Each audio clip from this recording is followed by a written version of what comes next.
Happy Wednesday, everybody. Happy Valentine's Day. I'm Amanda Head, the Hollywood Conservative, and this is your Hollywood Minute. So there have been many devastating effects of Bidenomics. This economy is absolute garbage, and we are seeing many companies, many of them media companies like the LA Times, experiencing massive, massive layoffs.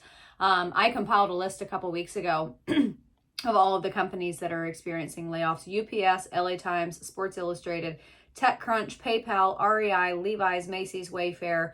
These are all with major layoffs, and obviously that is not a complete list because I missed many, many others. Those are just some of the major companies that made the news recently. And now Paramount Global, which owns CBS, Paramount Pictures, Pluto TV, BET, Comedy Central. They're kind of an overarching, they're an umbrella of a number of media conglomerates underneath.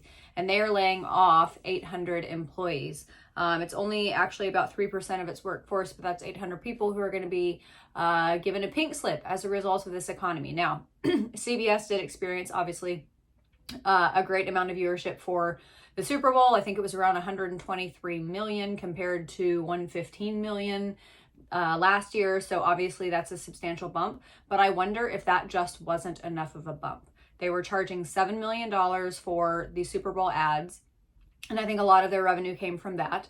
But they, but they had all of these people streaming, which is great. But I think that I think that they were hoping that this would just be some absolute blowout of a year.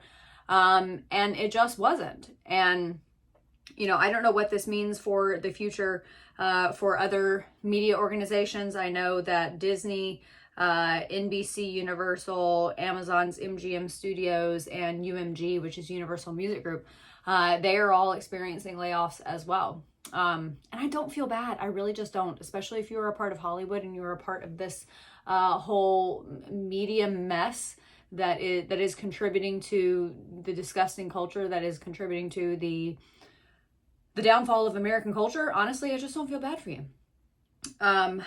But it is a sad day. I mean, you hate seeing American companies, especially long-standing American companies that have been staples in American society, culture, cinema, whatever.